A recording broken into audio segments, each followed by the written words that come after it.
pembelajaran kali ini. Mari kita berdoa sesuai agama dan kepercayaan masing-masing. Doa dimulai.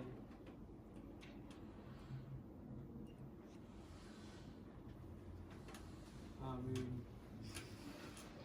Baik, apakah ada yang tahu kita sekarang mau belajar apa?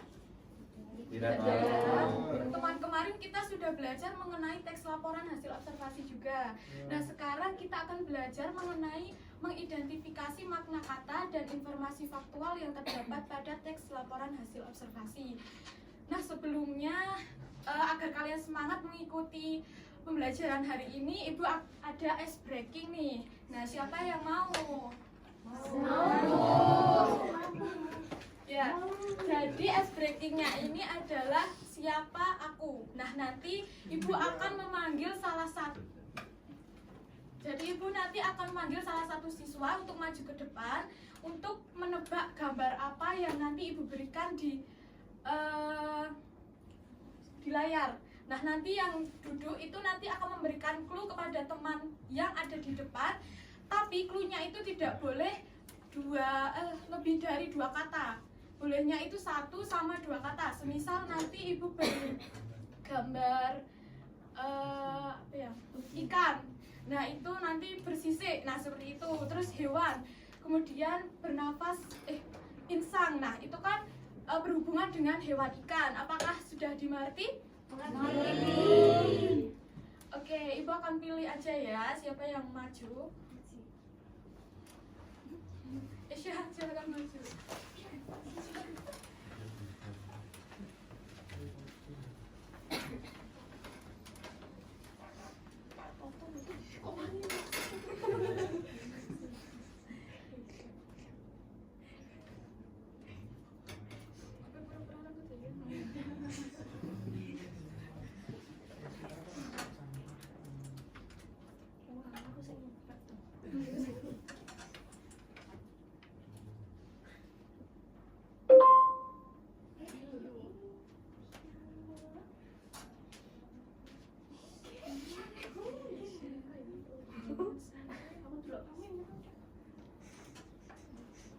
Nah, sudah terlihat ya teman-teman gambarnya.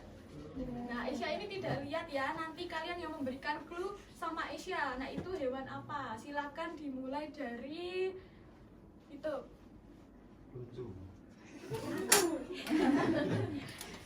Wildan? Berbulu. Ya, Mas? Punya mata. Isna? Telinganya 2. Apakah sudah bisa menjawab? Belum. Warnanya Ada abu-abu. warna abu-abu kuning. Orange. Naswa? Berkali 4. Najwa? Pau. Pau? Ada pau. Oh, saya sudah bisa menebak, Bu. Oh ya, silakan. Kucing. Apakah betul teman-teman? Betul. Next ya, 1 kali lagi.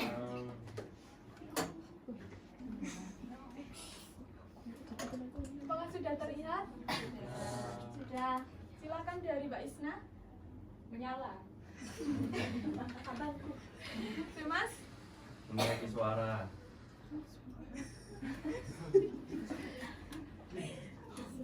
Sudah? Serangga. Itu? Bisa terbang.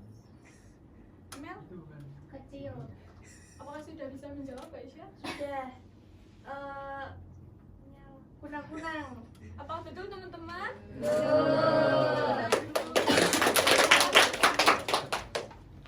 Oke, jadi nanti kita akan membahas teks laporan hasil observasi yang berkaitan dengan kunang-kunang. Nah, sebelum masuk ke materi, Ibu akan menjelaskan. Jadi tujuan pembelajaran kita hari ini adalah supaya kalian mampu mengidentifikasi istilah-istilah sulit dan mencari maknanya. Kemudian kalian bisa menemukan informasi-informasi penting yang terdapat pada teks laporan hasil observasi. Nah, di sini Ibu menggunakan metode TPS, yaitu think, yang berarti berpikir atau diskusi. Kemudian yang kedua pair atau berpasangan. Kemudian yang ketiga adalah share, yaitu berbagi. Nah, yang pertama itu kalian berdiskusi terlebih dahulu. Ibu akan membagikan LKPD terlebih dahulu dan nanti kalian baca dengan teliti.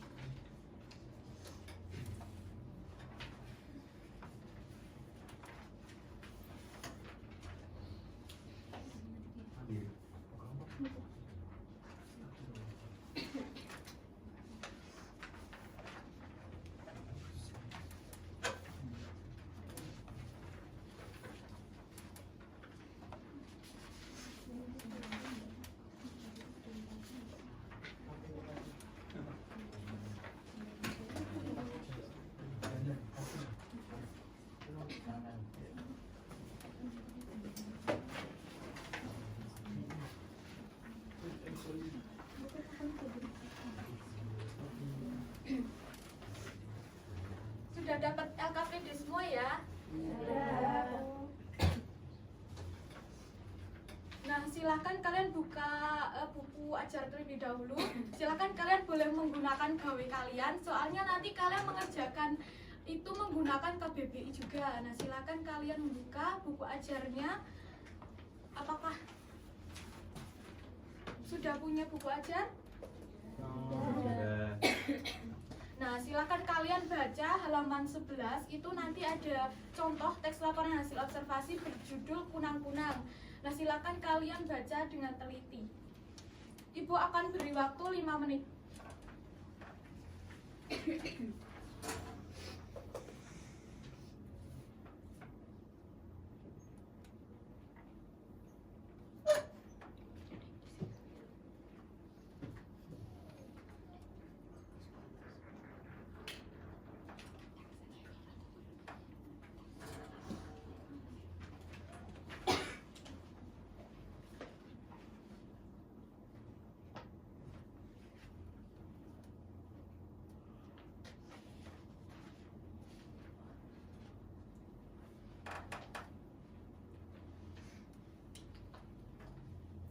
Apakah sudah selesai membacanya, teman-teman?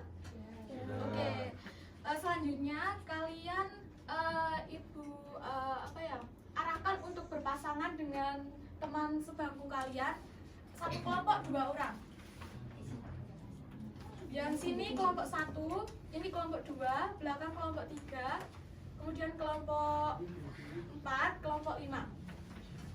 Nah, silahkan kalian berdiskusi dengan pasangan kalian. Silakan baca dengan teliti soal yang ada di LKPD. Silakan kalian berdiskusi dan jika ada yang ingin ditanyakan, silakan bertanya dengan saya.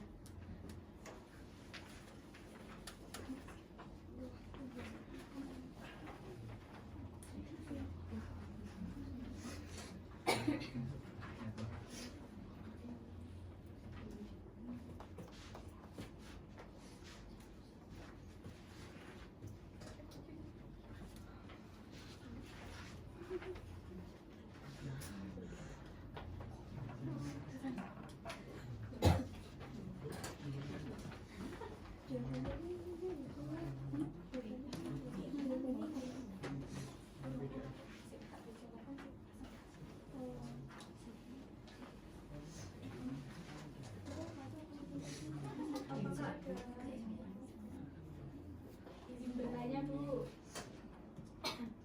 untuk kalimat baru ini maksudnya apa ya Bu? Oh ya teman-teman, itu yang soal nomor 2 kan ada kalimat baru. Nah itu nanti kalian membuat kalimat dengan pengetahuan kalian, membuat kalimat baru yang selain di teks laporan hasil observasi. Apakah dimengerti? Menggunakan istilah-istilah sulit tersebut. Kan nanti kalian akan menggunakan mencari makna istilah tersebut. Nah nanti kan kalian sudah mengerti itu istilahnya tuh apa. Nah nanti kalian membuat dengan istilah tersebut. Apakah dimengerti? Mengerti Bu.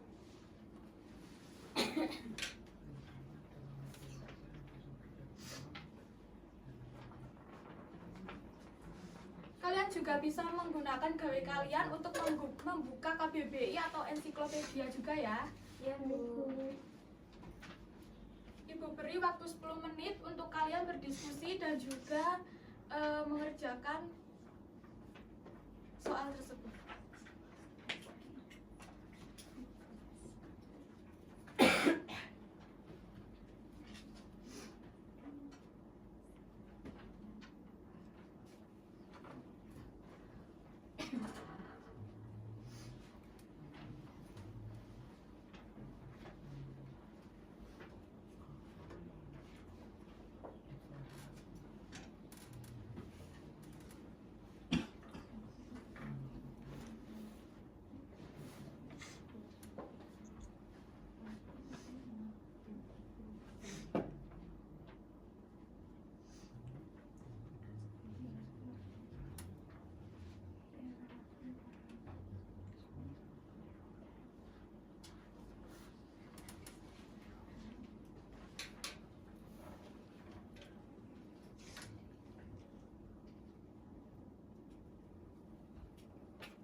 Baik, apakah sudah selesai?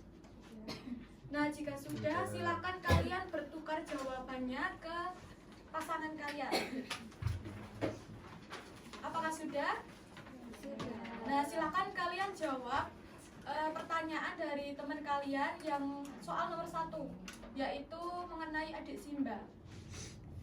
Nanti Ibu berikan waktu 10 menit untuk mengerjakannya.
Baik, apakah sudah selesai? Sudah. Baik, kalau sudah, selanjutnya adalah presentasi. Silakan untuk Ibu acak aja ya. Yang maju kelompok 3, silakan maju untuk mempresentasikan hasil diskusi kalian.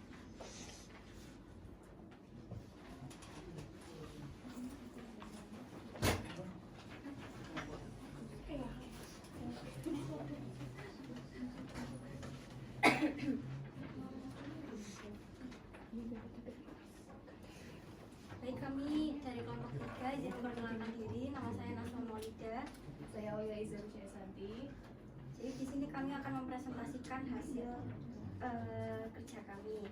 Yang pertama dari saya menjawab pertanyaan dari Mbak Aulia. Oke, yang pertama, apa objek yang diobservasi? Jawabannya kunang-kunang. Terus di mana kunang-kunang biasanya hidup? Kunang-kunang biasanya hidup di tempat-tempat lembab seperti rawa, hutan bakau, daerah pepohonan, dan daerah perkuburan dengan tanah yang gembur. Kemudian kapan kunang-kunang bertelur? Kunang-kunang bertelur saat hari gelap. Siapa yang memiliki tubuh lebih besar, kunang-kunang jantan atau betina? Jawabannya, kunang-kunang betina memiliki tubuh lebih besar dibanding kunang-kunang jantan. Mengapa cahaya kunang-kunang tidak berbahaya? Jawabannya karena tidak mengandung ultraviolet atau sinar inframerah. Kemudian bagaimana cara kunang-kunang menarik pasangannya? Jawabannya dengan cara berkelap-kelip mengeluarkan cahaya.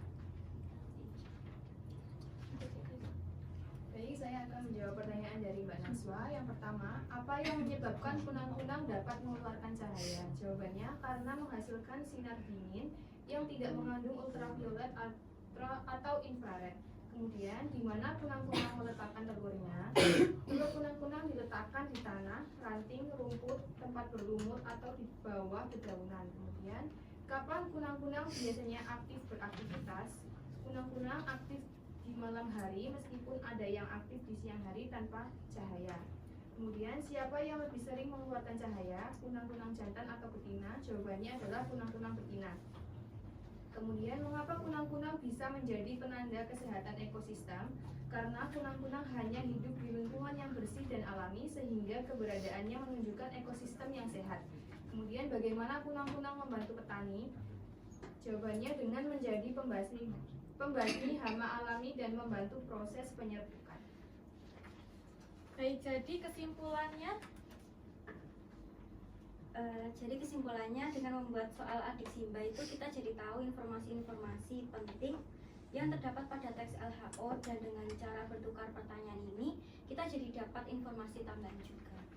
Mungkin seperti itu presentasi dari kelompok 3. Terima kasih.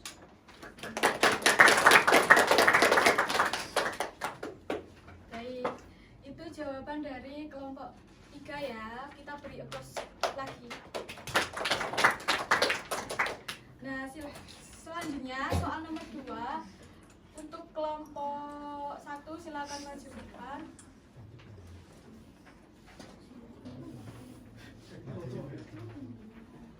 Untuk mempresentasikan hasil diskusi kalian.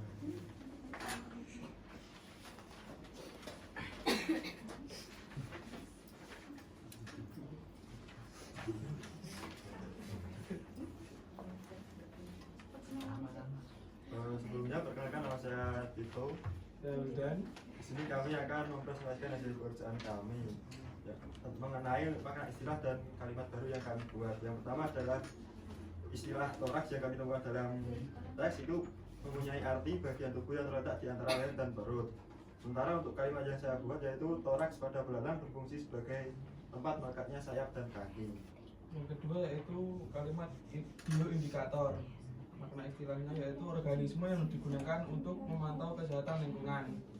Kalimat barunya yaitu kehadiran capung di sungai dapat menjadi bioindikator kualitas air yang baik. Selanjutnya kami menemukan kata bioluminescence yang berarti kemampuan makhluk hidup untuk menghasilkan cahaya. Kalimat baru yaitu kunang-kunang menggunakan bioluminescence untuk menarik pasangan. Yang keempat yaitu habitat, artinya tempat hidup alami suatu organisme. Kalimat barunya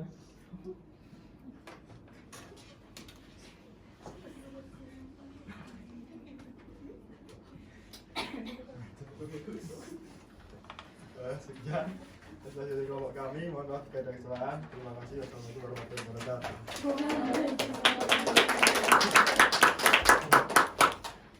Baik, itu ya hasil diskusi dari kelompok 1.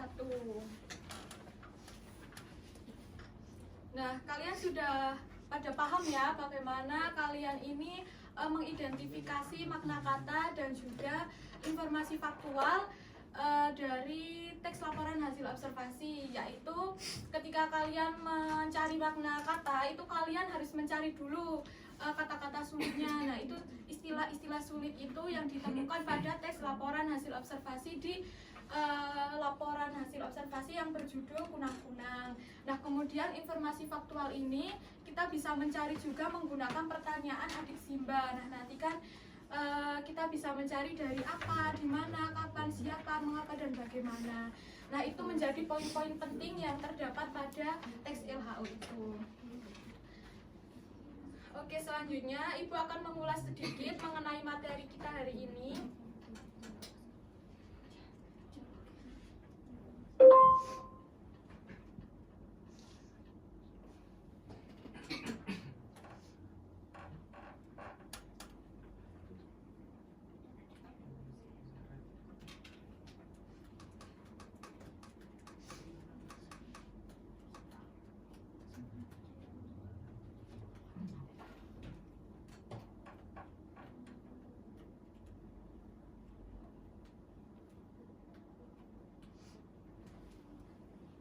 Nah, kita ulas kembali ya yang tadi kita pelajari.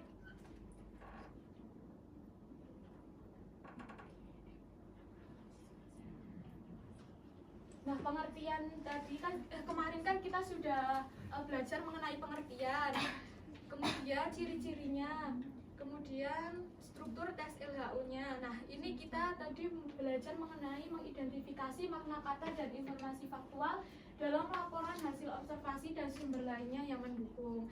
Nah, dalam memahami teks laporan hasil observasi ini penting untuk mengidentifikasi makna kata dan informasi faktual agar dapat menangkap isi teks secara akurat. Selain itu, informasi dalam teks LHO dapat diperkuat dengan sumber lain yang relevan dan dapat dipercaya. Nah, ini tadi kan kita sudah diskusi juga.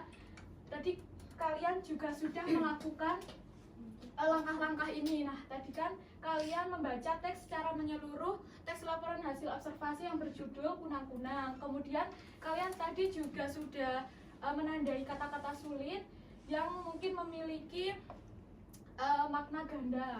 Kemudian yang ketiga, kalian juga mengecek makna dalam kamus atau sumber lain. Oh ya, Ibu mau bertanya, tadi kalian membuka KBBI atau ensiklopedia? Nah, itu juga bagus ya, karena akurat juga. Nah, kemudian yang keempat, menyesuaikan makna dengan konteks teks. Dan yang kelima, menggunakan sinonim atau penjelasan lain. Tadi juga mengidentifikasi informasi faktual dengan langkah-langkah seperti ini. Yang pertama, membaca teks. Kemudian yang kedua, menandai bagian yang berisi fakta. Nah, tadi kan menggunakan pertanyaan adik Simba, yaitu apa, siapa, di mana, kapan, mengapa, dan bagaimana. Kemudian yang ketiga, memastikan bahwa informasi ini dapat diverifikasi atau mengandung fakta. Kemudian menulis ulang informasi dalam bentuk poin-poin. Nah, tadi jawaban dari pertanyaan-pertanyaan teman kalian yang adik Simba itu kalian bisa diringkas menjadi poin-poin seperti itu. Nah, mungkin itu saja. Apakah ada yang ingin ditanyakan? Tidak. Oke, kalau sudah paham, Ibu mau bertanya tadi kita belajar apa saja? Saya tuh Ya, silakan Mbak Isya. Tadi kita sudah membuat pertanyaan menggunakan adik Simba untuk mencari informasi penting dan mencari makna dari kata sulit di teks LHO. Ya, betul sekali ya. Nah, itu sangat bermanfaat juga bagi kita semua ketika kalian membaca artikel, berita, ataupun teks-teks yang mengandung fakta lainnya, itu kalian bisa lebih memahami lagi isinya. Nah, kalian bisa mencermati setiap kata-kata sulitnya, dan nanti kalian bisa mencari makna dari istilah sulit tersebut menggunakan KBBI yang seperti tadi kalian lakukan, seperti itu. Nah, mungkin kalau sudah tidak ada lagi yang ingin bertanya, Ibu cukupkan. Silahkan untuk salah satu siswa memimpin doa. Silakan Ketua Kelas Yudan. Untuk mengakhiri pembelajaran pagi ini, mari kita berdoa menurut agama percayaan masing-masing. Berdoa mulai. Berdoa selesai. Baik, terima kasih sudah mengikuti pembelajaran hari ini dengan semangat dan juga cermat. Nah, Ibu cukupkan. Wassalamualaikum warahmatullahi wabarakatuh. Waalaikumsalam warahmatullahi wabarakatuh.